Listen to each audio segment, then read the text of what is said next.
টাকা কম থাকলে দান সদকা করা খুব কঠিন। 2, ওয়াল ওয়ারউ ফি খালওয়া, নির্জনে আল্লাহকে ভয় করা খুব কঠিন।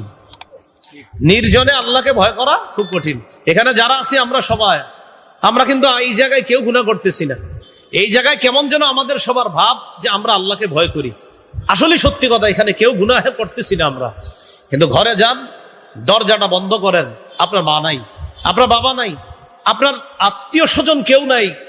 দরজাটা বন্ধ করার পর রুমে আপনি একা আছেন, ডানে বামে ইলেকট্রনিক মিডিয়া আছে, মোবাইল আছে, ল্যাপটপ আছে, কম্পিউটার আছে। ইবলিস কয় নাটকটা দেখলে কোনো সমস্যা হবে না, একটু দেখো। ওই মুহূর্তে আল্লাহকে ভয় করা খুব কঠিন। ওয়াল ওয়ারউ ফি খালওয়া, নির্জনে আল্লাহকে ভয় করা খুব কঠিন। এটা হলো 2 নম্বর। 3 নম্বর, ওয়া কালিমাতু হাক্কিন ইনদা মাইয়ুরজা, যার কাছে কিছু আশা করা হয় তার সামনে হক কথা বলা খুব কঠিন। যার কাছে কিছু আশা, সুদখোরের কাছে আপনি আশাবাদী, এই বেটা সুদের টাকা পকেটে নিয়ে আপনার কাছে আসছে, আসার পর কয় ভাই, মানুষে কয় আমার ব্যবসাটা নাকি হারাম। তো আপনিও শুনছেন, শোনার পর বললেন যে জামিয়া রহমানিয়া মাদ্রাসায় জিজ্ঞাসা করছিলাম, মুফতি সাহেবরা বলছে যে এইভাবে আপনার ব্যবসা করলে হারাম হয়, সুদ হয়। তা আপনি চিন্তা করলেন আমি যদি এটা বলি তাহলে হ্যাঁ আর আমারে কিছু দিবে না, পকেটে কিছু নিয়ে আসছে। আর যদি আমি বলি না না, মানুষ বললে হবে নাকি আপনি সুদি কারবার করেন, আপনার এটা পুরো ঠিক আছে, তখন পকেট থেকে বের করে করেন কিছু খায়েন। ওয়াকালিমাতু হাক্কিন ইনদা মাইয়ুরজা, যার কাছে কিছু আশা করা হয় তার সামনে হক কথা বলা খুব কঠিন। বসে 100টা ভুল করলেও কয় আপনি ঠিক করছেন। কেন বলে? প্রমোশন যদি না বাড়ে, এজন্য বসে যা করে, তো আমি কি তোমাদের সাথে যে 1 বছর ছিলাম আমার কোনো আচরণে তোমরা কষ্ট পেয়েছো? কষ্ট কিন্তু পাইছে না। আপনি কোনো অন্যায় করেন নাই, কোনো ভুল করেন নাই, কেন? আমার যেন প্রমোশন বাড়ে। ওই যে ইমাম শাফি বলেন কালিমাতু হাক্কিন ইনদা মাইয়ুরজা, যার কাছে কিছু আশা করা হয় তার সামনে হক কথা বলা বড় কঠিন কাজ। বলেন পৃথিবীতে কয়টা কাজ সবচেয়ে কঠিন? 1 নাম্বার, টাকা পয়সা কম থাকলে সদকা করা। 2 নাম্বার, নির্জনে আল্লাহকে ভয় করা খুব কঠিন। 3 নাম্বার, যার কাছে কিছু আশা করা হয় তার সামনে হক কথা বলা খুব কঠিন। কিন্তু আমরা ইনশাল্লাহ 3টা করেই দেখাই দিব ইনশাল্লাহ। টাকা পয়সা কম থাকলেও দান করব, নির্জনে আল্লাহকে ভয় করব, যার সামনে হক কথা বলা দরকার সেখানে হক কথা বলব। আল্লাহ তৌফিক দান করেন। তাহলে নির্জনে আল্লাহর ভয়, এটা আমার মূল উদ্দেশ্য। অন্তরের ইবাদতে মনোযোগ দেওয়া, গোপন ইবাদত বাড়ানোর 1 নাম্বার উপায় অন্তরের ইবাদতে মনোযোগ দেওয়া। যদি অন্তরের ইবাদত, অন্তরে তাকওয়া পয়দা করতে পারেন তাহলে গোপনে গোপনে আল্লাহর ইবাদত বেশি করতে পারবেন। ওই দরজা লাগানোর পরেও আপনি আল্লাহর ইবাদত করা সহজ হবে। অন্যথায় আমগো সামনে যতই সুবহানাল্লাহ বলতেছেন, দরজা লাগানোর পর আপনি কয়বার সুবহানাল্লাহ বলতেছেন এটা একটু তালাশ করবেন। 2 নম্বর, বলেন অন্তর থেকে খালেস ভাবে নেক আমলের নিয়ত করা। নিয়তের সম্পর্ক কোথায়? কলবের সাথে। এজন্য কলব থেকে নেক আমলের নিয়ত করা। সহিহ মুসলিমের বর্ণনা 1909 নম্বর হাদিস। এই হাদিসের মধ্যে আসছে ক্বালা রাসূলুল্লাহ সাল্লাল্লাহু আলাইহি ওয়াসাল্লাম মান সাআলাল্লাহ আশ-শাহাদাতা বিসিদকিন বাল্লাগাহুল্লাহু মানাজিলাশ শুহাদা ওয়া ইন মাতা আলা ফিরাশিহি। নবীজি বলেন কেউ যদি দিল থেকে শাহাদাতের নিয়ত করে, কামনা করে, শহীদ হওয়ার নিয়ত আছে কাদের কাদের? দিল থেকে নি না, আসলে না মনে হয় দিল থেকে নি। শাহাদাত যারা অন্তর থেকে চায় যে আল্লাহ আমি শহীদ হইতে চাই অন্তর থেকে, নবীজি বলেন বাল্লাগাহুল্লাহু মানাজিলাশ শুহাদা ওয়া ইন মাতা আলা ফিরাশিহি। এই ব্যক্তি দিল থেকে নিয়ত করেছে শহীদ হবে, সে যদি তার ঘরে বিছানায়ও মারা যায় আল্লাহ তাকে শহীদদের মর্যাদায় পৌঁছায় দিয়েছে। কিন্তু নিয়ত করতে হবে দিল থেকে, আন্দাজি না যে হুজুর ইনশাল্লাহ, কিন্তু আপনি মনে মনে কোন আন্দাজি আমি কি যাবো, এরকম না। দিল থেকে নিয়ত করা, তাহলে আল্লাহ আপনাকে শহীদদের মর্যাদায় পৌঁছায় দিব যদিও ঘরে মারা যান। আবু মুসা আশআরী রাদিয়াল্লাহু তাআলা নবীর সাহাবী বলেন নিয়াতুল মুমিনি খায়রুম মিন আমালিহি। মুমিনের আমলের চাইতে তার নিয়তটা বেশি উত্তম, বেশি দামি। ইন্নাল্লাহা লা ইউতিল আবদা আলা নিয়াতিহি মা লা ইউতিহি আলা আমালিহি। বান্দা আমলের মাধ্যমে আল্লাহর কাছ থেকে যেই পরিমাণ পায়, নিয়তের কারণে আল্লাহ তাকে আমলের কারণে যা সওয়াব দেয়, বিশুদ্ধ নিয়তের কারণে এর চাইতে বেশি সওয়াব দান করেন। কেন? ইন্নান নিয়াতা লা রিয়া ফিহা। এটা এই কারণে, অন্তর থেকে নিয়ত যেটা করা হয় এটার মধ্যে কোনো লৌকিকতা থাকে না, রিয়া থাকে না। ওয়াল আমালা ইউখালিতুহুর রিয়া। ভাই আমলের মধ্যে লৌকিকতা আইসা যায়, রিয়া আইসা যায়। আমার সিজদাটা সুন্দর, মানুষ বলবে, কিছু সময়ের জন্য এরকম আইসা যেতে পারে, যদিও পরে আবার রিয়াটা দূর করি, কিন্তু নিয়তের মধ্যে রিয়া আসে না। তাই বিশুদ্ধ নিয়তের যেই সওয়াব আল্লাহ দান করেন, ভাই ক্ষেত্র বিশেষ, আমলের চাইতেও নিয়তের সওয়াব আল্লাহ বেশি দান করেন। সহিহ বুখারীর বর্ণনা ৭৫০১ নম্বর হাদিস। এই হাদিসটা হাদিসে কুদসি, আল্লাহর বক্তব্য নবীজি আমাদেরকে জানিয়ে দিচ্ছেন। قال رسول الله صلى الله عليه وسلم قال الله عز وجل في الحديث القدسي إذا أراد عبدي أن يعمل سيئة فلا تكتبوها عليه حتى يعملها। আল্লাহ ফেরেশতাদেরকে বলেন, ও ফেরেশতারা, আমার বান্দা যে গুনাহের ইচ্ছা করেছে, গুনাহটা না করা পর্যন্ত তার গুনাহটা লিখবা না। আমার বান্দা যে গুনার ইচ্ছা করেছে, গুনাহ না করা পর্যন্ত গুনাহ লিখবা না। ফাইন আমিলাহা ফাকতুবুহা লাহু বিমিসলিহা। আমার বান্দা যদি গুনাহটা করে, তাহলে গুনাহ পরিমাণ একটা গুনাহ লেখো। প্রথম কথা, আমার বান্দা গুনাহের নিয়ত করেছে, গুনাহটা যতক্ষণ না করবে লিখো না। আমার বান্দা যদি গুনাহটা করে, বাস একটা করলে একটা লেখো। এরপরে কি বলে দেখেন, ওয়া ইন তারাকাহা মিন আজলি ফাকতুবুহা লাহু হাসানা। বান্দা যদি গুনাহটা আমাকে খুশি করার জন্য ছেড়ে দেয়, যে আমি গুনাহটা ইচ্ছা করছিলাম, যা গুনাহটা করবই না, গুনাহের সামনে গিয়ে কয় না আমি এই গুনাহ করব না, আল্লাহ বলেন, ও ফেরেশতারা, শুধুমাত্র এই যে আমারে খুশি করার জন্য গুনাহটা ছেড়ে দিয়েছে, তার আমলনামায় একটা সওয়াব লিপিবদ্ধ করে দাও। এরপরে আল্লাহ কি বলে দেখেন, وَإِذَا أَرَادَ أَن يَعْمَلَ حَسَنَةً فَلَمْ يَعْمَلْهَا فَاكْتُبُوهَا لَهُ حَسَنَةً। আমার বান্দা যখন কোনো ভালো কাজের ইচ্ছা করে, কাজটা যদি নাও করে, একটা নেকি সাথে সাথে লিপিবদ্ধ করে দাও। فَإِنْ عَمِلَهَا فَاكْتُبُوهَا لَهُ بِعَشْرِ أَمْثَالِهَا إِلَى 700 ضِعْفٍ। আমার বান্দা যদি ওই নেকির কাজটা করে ফেলে, তাকে 10 থেকে 700 গুণ পর্যন্ত সওয়াব লিপিবদ্ধ করে দাও। তাহলে নিয়তের দাম আছে না নাই? নিয়ত কোত্থেকে হয়? কলব থেকে। তাহলে 2 নাম্বার, নেক আমলের বেশি বেশি নিয়ত করা, তাহলে গোপন ইবাদতে অভ্যস্ত হওয়াটা সহজ হয়ে যাবে। আল্লাহ আমাদেরকে তৌফিক দান করেন। গোপন ইবাদতে অভ্যস্ত হওয়ার 3 নম্বর উপায়, বলেন একটু আমার সাথে, গোপনে বেশি বেশি আল্লাহর কাছে দোয়া করা। এমনি তো আমরা প্রকাশ্যে দোয়া করি, গোপনেও বেশি বেশি দোয়া করো। বাসায় একা একা আছেন, বা আপনার বিবি পাশের রুমে, আপনার সন্তানরা পাশের রুমে, আপনি হঠাৎ বৈশা রাত 2টা বাজে 2:30 বাজে ঘুম ভেঙে গেছে, সমস্যাকে একটু হাতটা তোলেন না আল্লাহর দরবারে, আল্লাহ আমি তো একটা পেরেশানির মধ্যে আছি, আল্লাহ 5 বছর যাবত এই পেরেশানিটা আমার যাচ্ছে না, আল্লাহকে একটু এইভাবে বলেন, গোপনে আল্লাহরে বলেন। সূরা আরাফের 55 নম্বর আয়াতে আল্লাহ বলেন, উদউ রাব্বাকুম তাদাররুআন ওয়া খুফিয়া। তোমরা তোমাদের রবকে ডাকো, তাদাররুআন বিনীতভাবে, ওয়া খুফিয়া এবং চুপি সারে। তোমরা তোমাদের রবকে ডাকো বিনীতভাবে এবং চুপি সারে। জাকারিয়া নবী আল্লাহকে গোপনে ডাকছে, আল্লাহ এত পছন্দ করছে তার এই গোপন ডাক, পছন্দ করে জাকারিয়া নবীর এই কথাটা কোরআনের আয়াত নাজিল করে আল্লাহ আমাদেরকে জানায়া দিচ্ছে।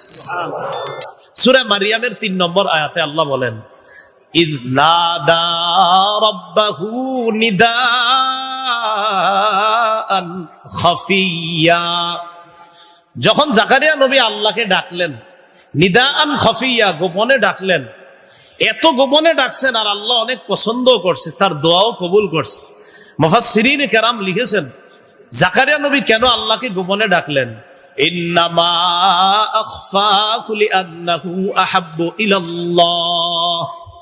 জাকারিয়া নবী আল্লাহকে গোপনে ডাকার কারণ হলো গোপন ডাক আল্লাহর কাছে সবচেয়ে দামি, সবচেয়ে প্রিয়। গোপনে আল্লাহরে ডাকা এটা আল্লাহর কাছে খুব প্রিয়, খুব দামি। আমরা বৈশা রয়েছি সবাই একসাথে, মনে করেন দেখেন আমার পাশের জনের আল্লাহ মাফ করে দিয়ে, আল্লাহ মাফ করে দেন, আল্লাহ মাফ করে দেন, এই জাতীয় ফিস ফিস আওয়াজ। সুফিয়ান সাউরি রহমতুল্লাহ আলাইহি বলছেন যে এটা এমন হবে লা ইয়াকুনু লাহু নিদাআন ওয়ালা জাহরান বালিগা, বেশি উঁচু আওয়াজ হবে না। আবার কেমন হবে বিষয়টা, পাশের মানুষরা বুঝবে আহারে বেচারা কি জানি বলতেছে আল্লাহরে, এরকম।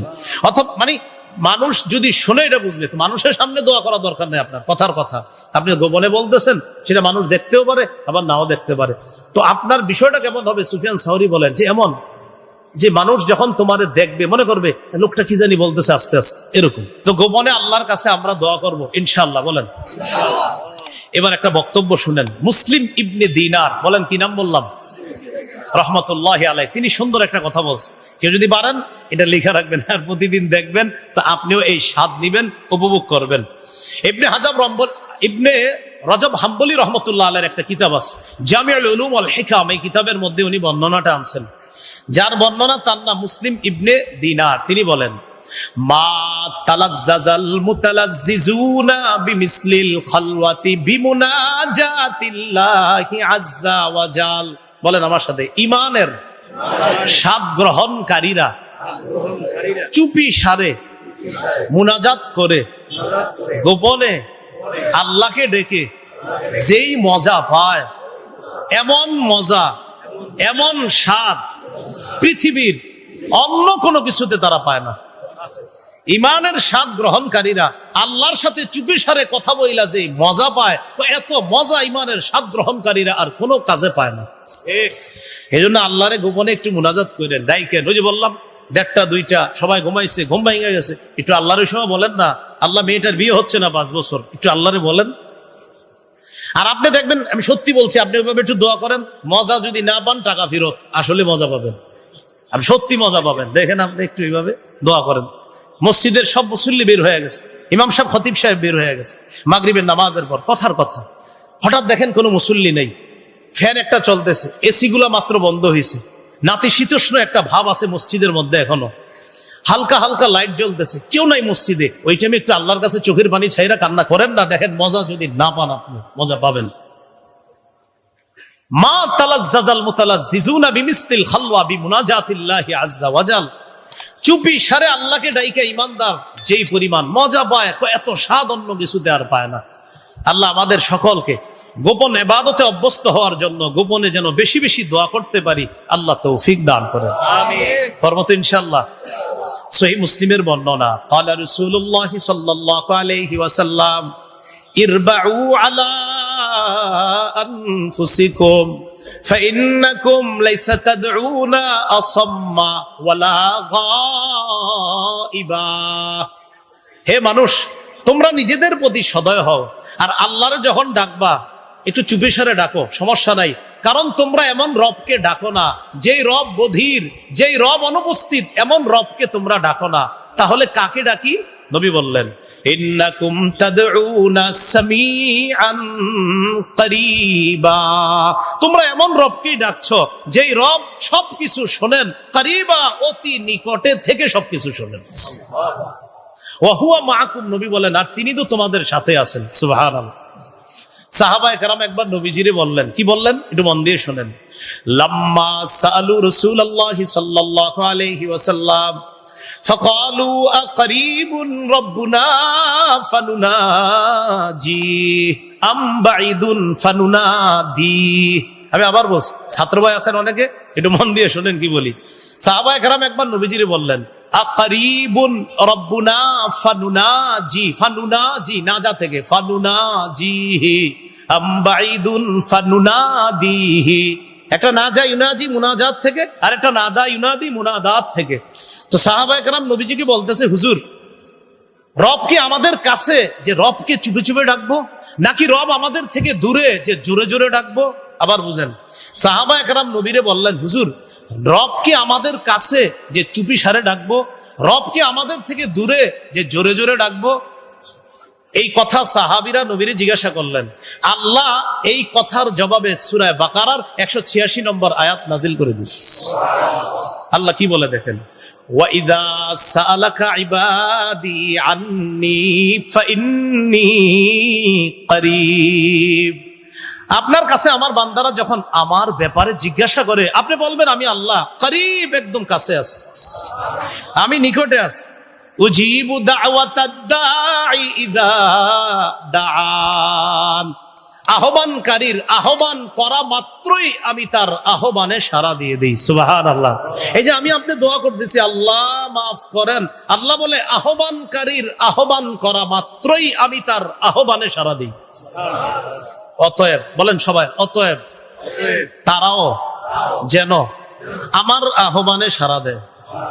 আল্লাহ কি বলতেছে, আহ্বানকারীর আহ্বানে আমি সাড়া দিই। পরে বলতেছে ফাল্যাস্তাজিবু লি, অতএব তারাও যেন আমার আহ্বানে সাড়া দেয়। হাইয়া আলাস সালাহ, হাইয়া আলাল ফালাহ আহ্বানে সাড়া দেননি আল্লাহ আমাদের সকলকে। রবের আহ্বানেও যেন আমরা অন্তত 5 বেলা আমরা রবের আহ্বানে সাড়া দিয়ে মসজিদে যেন উপস্থিত হতে পারি, আল্লাহ তৌফিক দান করেন।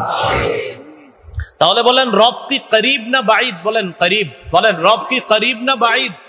করিব। বলেন অতি নিকটে, অতি নিকটে। তাহলে গোপন ইবাদতে অভ্যস্ত হওয়ার 3 নাম্বার উপায়, গোপনে বেশি বেশি আল্লাহর কাছে দোয়া করা। আমরা এই ইবাদতটা করব, আল্লাহ তৌফিক দান করেন। গোপন ইবাদতে অভ্যস্ত হওয়ার 4 নাম্বার উপায়, বলেন গোপনে বেশি বেশি জিকির করা। গোপনে বেশি বেশি কি করা? গোপনে জিকির করার শ্রেষ্ঠ একটা জিকির আছে, বলেন আমার সাথে, লা ইলাহা ইল্লাল্লাহ। পড়েন তো।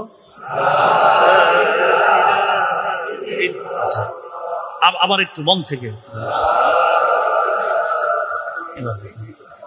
এবার পড়ার সময় 2 আঙ্গুল লাগাইবেন, লাগাই দেখেন তো ঠোঁট লাগে কিনা। 2 আঙ্গুল দিয়ে চেক করেন, এটা বলার সময় ঠোঁট 2টা লাগে কিনা। এবার আমাদের চেক হবে, পড়বো আর চেক করবো। পড়েন তো।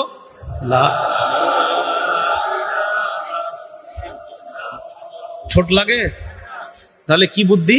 সবার মাঝে আছেন, এভাবে হাকুরা থাকবেন। দেখেন এরা ভাববে আপনি হাকুরা রয়েছেন, আসলে লা ইলাহা ইল্লাল্লাহ, লা ইলাহা ইল্লাল্লাহ। ঠোঁট লাগে না, গোপনে আপনি কিছু করতে পারতেছেন না। বন্ধুদের মজলিসে বসলে কথাবার্তা অনর্থক। রাসূলুল্লাহ সাল্লাল্লাহু আলাইহি সাল্লামের হাদিস থেকে জানা যায়, দেখেন আমরা যখন এইভাবে জিকির করি, লা ইলাহা ইল্লাল্লাহ যখন আমরা করলাম, করার সময় হা করলাম, বন্ধুদের মজলিসে বসলেন, বসার পরে এখন দেখেন খালি অনর্থক কথা, বসতেও পারতেছেন না, উঠতেও পারতেছেন না। বসলে অনর্থক কথা শুনতে হবে, উঠলে বন্ধুরা পাবে দেমাগি, তখন কি করবেন? এমনি কান পাইতা কথা শুনবেন, এমনি যে হ্যাঁ এরা ভাববে কথা শুনতেছে, আসলে আপনি কথা শুনেন না। লা ইলাহা ইল্লাল্লাহ চলতেছে, এই গোপনে জিকির করতেছেন। তিরমিজির বর্ণনা, ইল্লা ফুতিহাত লাহু আবওয়াবুস সামা হাত্তা তুফজিয়া ইলাল আরশ। আসমানের সবগুলা দরজা খুলে ফেলা হয়েছে, আপনার এই লা ইলাহা যেন আরশ পর্যন্ত পৌঁছে যায়। গোপন জিকির করার সহজ একটা পদ্ধতি লা ইলাহা ইল্লাল্লাহ, এটা আপনি বেশি বেশি করবেন। আমাদের সালাফগণ এই পদ্ধতি অবলম্বন করতেন, যে মানুষের সামনে কিভাবে অনর্থক কথা থেকে বাঁচা যায় এমনি থাকবেন। এরা ভাববে হাকুরা রয়েছে, আসলে তো আপনি লা ইলাহা ইল্লাল্লাহ পড়তেছেন, যেটা পড়তে ছোট লাগে না। এই কৌশলটা ইনশাআল্লাহ আমরা কাজে লাগাবো তো ইনশাআল্লাহ, আল্লাহ তৌফিক দান করেন। সূরা আরাফের 205 নম্বর আয়াতে আল্লাহ বলেন, ওয়াযকুর রাব্বাকা ফি নাফসিকা তাদাররুআন ওয়া খীফাতান ওয়া দুনাল জাহরি মিনাল কওলি বিল গুদুবি ওয়াল আসাল ওয়ালা তাকুম মিনাল গাফিলিন। ওয়াযকুর রাব্বাকা ফি নাফসিক, তুমি তোমার রবকে স্মরণ করো মনে মনে, তাদাররুআ বিনীতভাবে, ওয়া খীফা ভয় ভীতি নিয়ে, দুনাল জাহরি মিনাল কওল অনুচ্চ সুরে, বিল গুদুবি ওয়াল আসাল সকাল সন্ধ্যায় তুমি তোমার রবকে মনে মনে স্মরণ করো। দেখেন একটু আমরা সবাই বয়ান অফ রাখি, 2-1 সেকেন্ড একটু রবরে মনে মনে স্মরণ করেন। আমি করে নিছি, আপনারা করছেন তো মনে মনে? আবার স্মরণ করছেন? সবাই করছেন মনে মনে স্মরণ? হাদিসে কুদসির মধ্যে আল্লাহ বলেন, ইদা যাকারানি ফি নাফসিহি, আমার বান্দা যদি মনে মনে আমারে স্মরণ করে, যাকারতুহু ফি নাফসি, আমিও তাকে মনে মনে স্মরণ করব। আমরা স্মরণ করছি, আল্লাহ স্মরণ করছি। ওয়াইদা যাকারানি ফি মালাইন যাকারতুহু ফি মালাইন খায়রিম মিনহুম। এবার একটু সবাই জোরে স্মরণ করি, বলেন আলহামদুলিল্লাহ, সুবহানাল্লাহ, আলহামদুলিল্লাহ, লা ইলাহা ইল্লাল্লাহ, আল্লাহু আকবার। এবার কি আস্তে স্মরণ করছি না জোরে? আল্লাহ বলে ওয়াইদা যাকারানি ফি মালাইন যাকারতুহু ফি মালাইন খায়রিম মিনহুম। আমার বান্দা যখন আমাকে কোনো মজলিসে স্মরণ করে, আমি তাকে ওই মজলিসের চেয়ে উত্তম মজলিসে স্মরণ করি। তাহলে